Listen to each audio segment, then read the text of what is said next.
Bienvenue à Genève, c'est formidable de commencer cet amour à mort avec le maestro Jean-Yves Ruff. Applaudissements.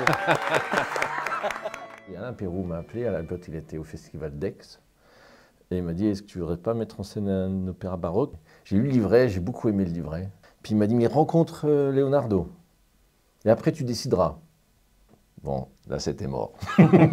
J'ai dit oui direct. J'ai compris tout de suite qu'avec Jean-Yves, on allait respirer ensemble dans la musique, parce qu'il est musicien aussi. Alors on peut percevoir les rythmes. Et surtout, j'ai appris à connaître des niveaux qu'on peut avoir aussi des lectures dans une pièce.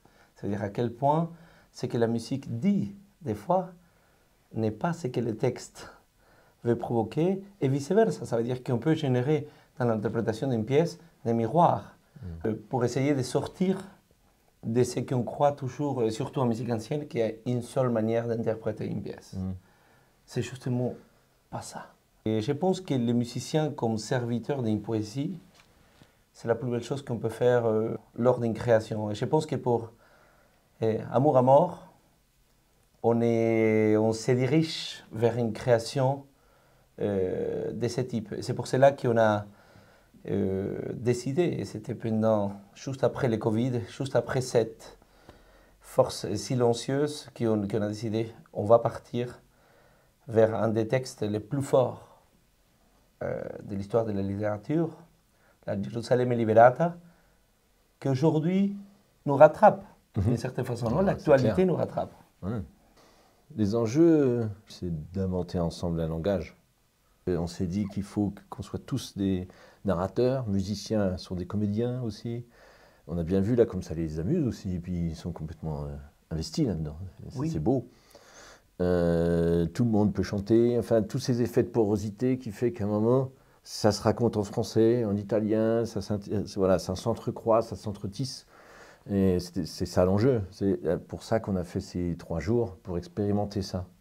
Et là, on va être tous des compositeurs et tous des poètes. C'est ça qui est formidable dans l'amour à mort. Une erreur qu'on commet des fois, c'est que quand on parle de Monteverdi, cette M, c'est un peu musique. Et pour nous, c'est presque les représentants de tous les compositeurs de la Renaissance et du baroque. Mais autour de lui, il y a beaucoup de compositeurs qu'on ne connaît pas aujourd'hui. Et que justement, on va connaître grâce à ces spectacles. Parce qu'ils n'ont pas édité. Non.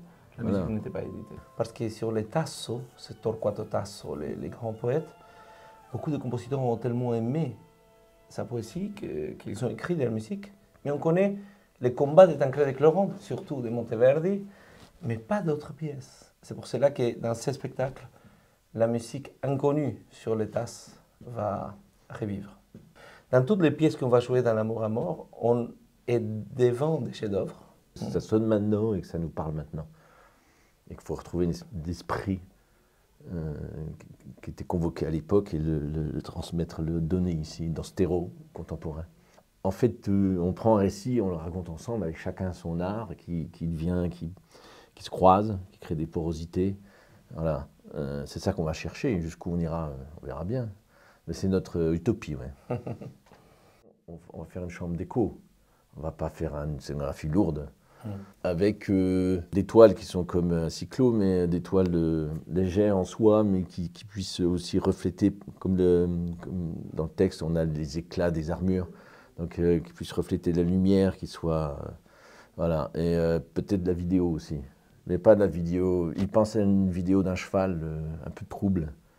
L'éclairagiste fait beaucoup de vidéos, parce qu'on peut faire vivre une matière avec la vidéo sans que ce soit illustratif, sans qu'il y ait d'image. C'est juste... des ombres qui passent, comme des sensations. Donc on va travailler là-dessus aussi.